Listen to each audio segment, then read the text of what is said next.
Tawag po tayong malangin sa aming mahal na Panginoon sa oras.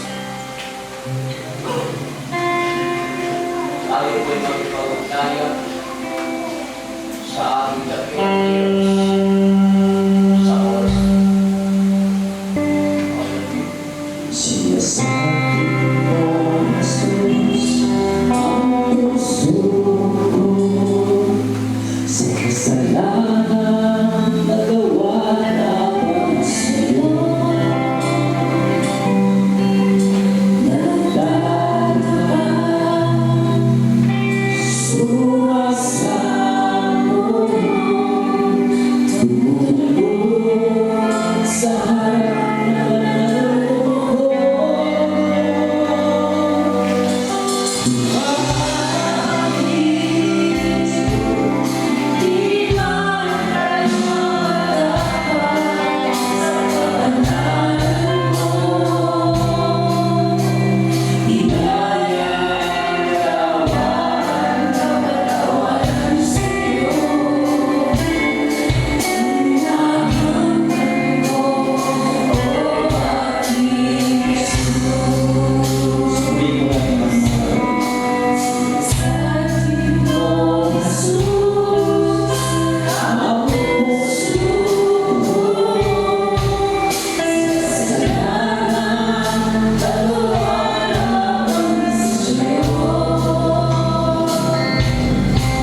pangalan. Sa iyong pangalan, Panginoon Jesus, lahat ng tuhod ay luluhod, lahat ng labi magsasabing tao, Panginoon. Lubos ang aming pasasalamat, Ama, at nariyan, O Diyos, na sa aming pagsamba na Ikaw ay aming kasama.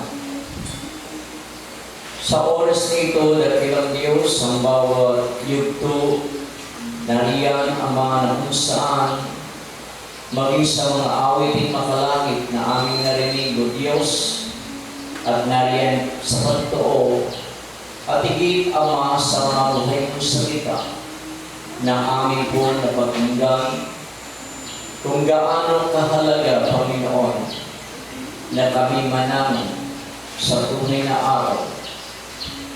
Dakilang Diyos, ang bawat isa ng iyong mga anak ay pagkalooban po ninyo, O Diyos, ng matatag at matibay na pundasyon sa iyong mga alatuntunin ng iyong mga salita, Panginoon.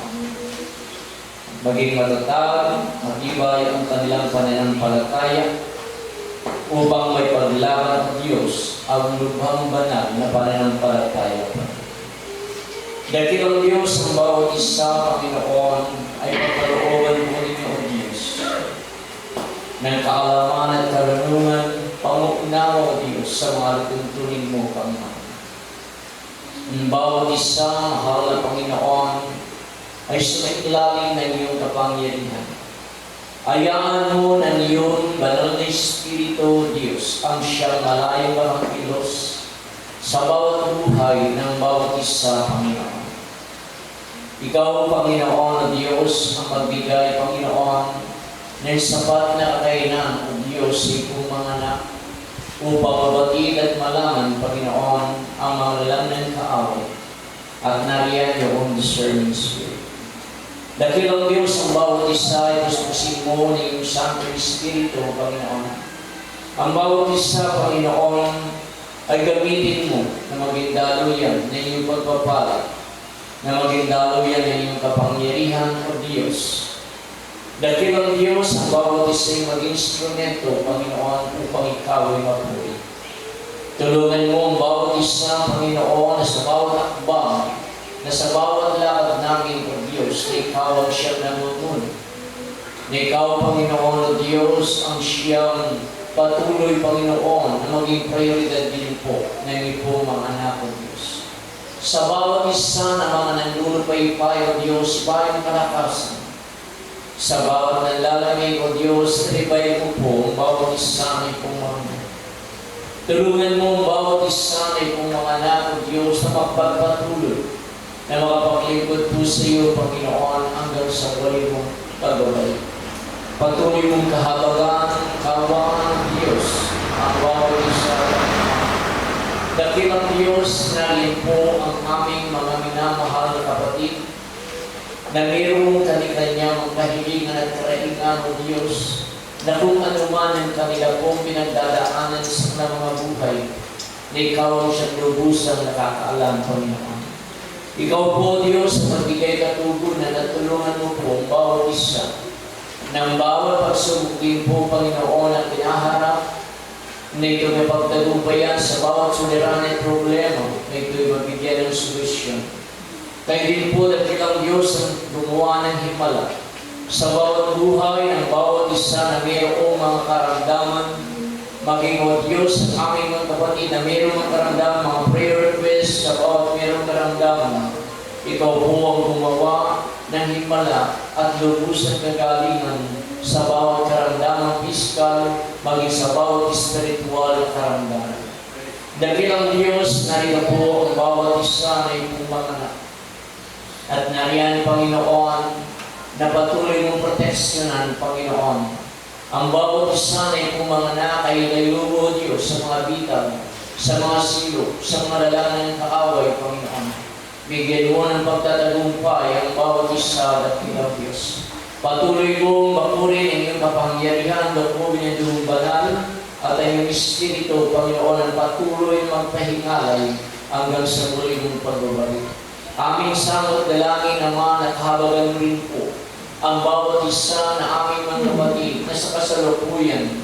Nariyan po, Diyos, na sila po ay nasa mga kahinaan, nariyan sa mga bisyo na gawa ng kaaway. Ikaw po, Diyos, ang lubusang magpalaya sa oras nito at lubusang ikaw po makakilos na iyong Christ ng buhay.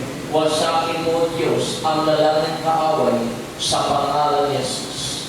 Ang dakilang Diyos, muli mo rin pong ibalik, Ama, ang aming mga kapatid o Diyos na hindi po nakakasamba, hindi na po nakakadalo.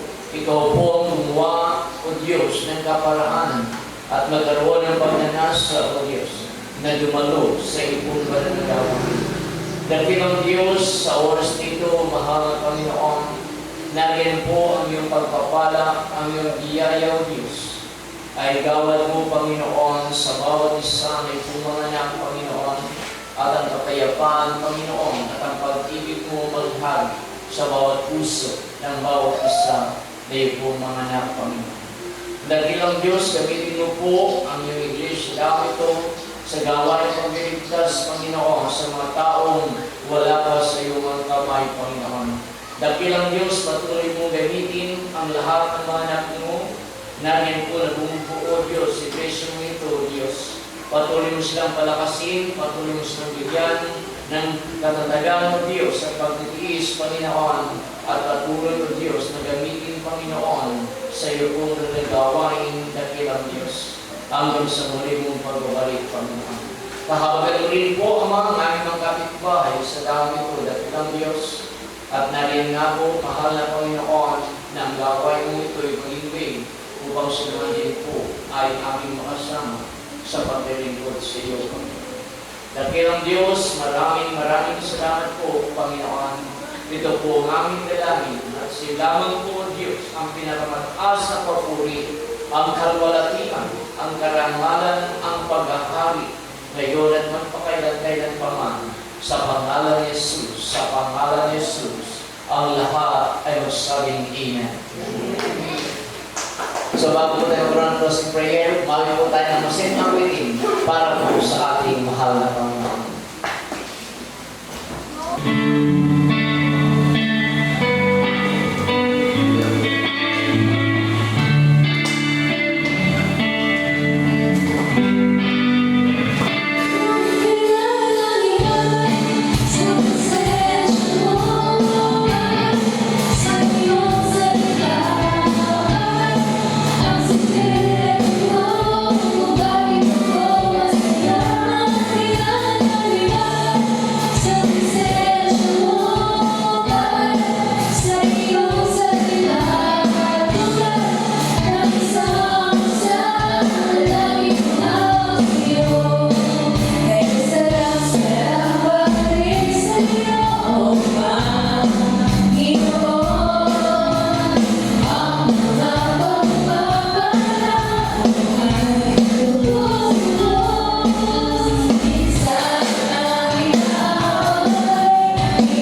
prayer po sa oras mo ito.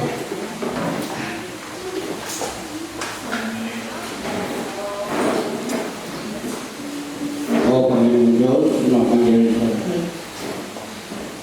maraming salamat po sa araw na ito namin pagpapati. Lord, sa pagpupuri namin sa iyo. Sa mga ginamit mo, Panginoon,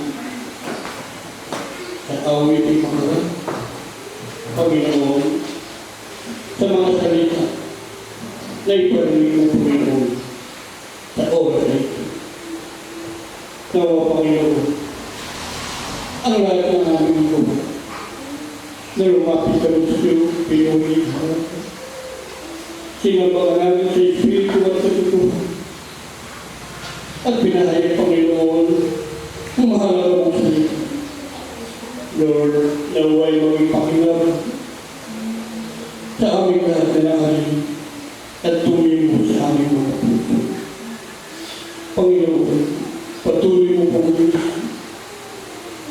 ang mga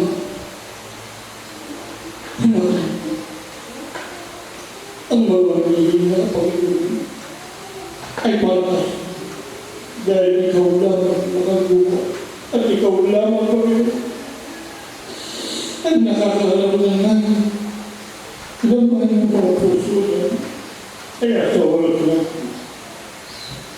ang hiyo po sa nagpapasalan sa pagkakataon pinagkaroon po sa mga kasahan.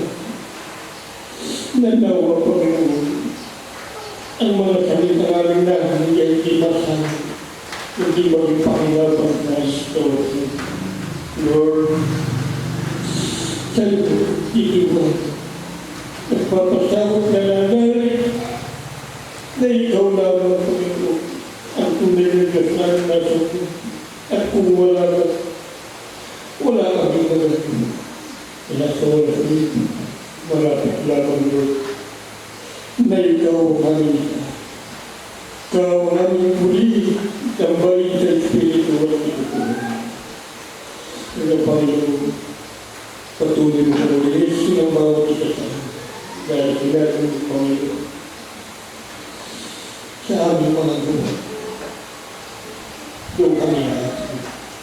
Kaya Panginoon, sa oras namin ito, sa mga pagbuwahan mo rin namin, ang aming mga kapatid, nasama namin na sa iyong alam kung paano kami nakarating dito sa kulitan. Ganun din, Panginoon, ingatan mo ang bawat ito sa amin na aming darating. Panginoon, kayo ang bawat ng malibera ng mga kasama. At kayo, Panginoon, ang maglinis ng bawat daan na aming magagawa. Kung yung aming pastor, Panginoon, ay aming pinagdalangin yung lusin. Nagdagan mo na ng kalakasan. Salamat po sa kanyang katipagan, Panginoon. Lord, loobin mo ang iyong pagmamahal sa bawat daan. Kaya aming papasalamat. Ikaw ang aming pinupuli. Ikaw ang aming pinapasalamatan sa aming mga buhay. Kaya sa iyo, sa oras na ito, ang kapangyarihan, karangalan, ngayon at magpakailanman sa pangalan ng Jesus. Amen. Amen. So po, at nagbatin po ang bawat isa sa pangalan ng ating mahal Panginoon Jesus, ang kapayapaan at ang biyaya at ang kapapalan ng Diyos ay sumaating lahat. And God bless all of you all, and to God be all the glory.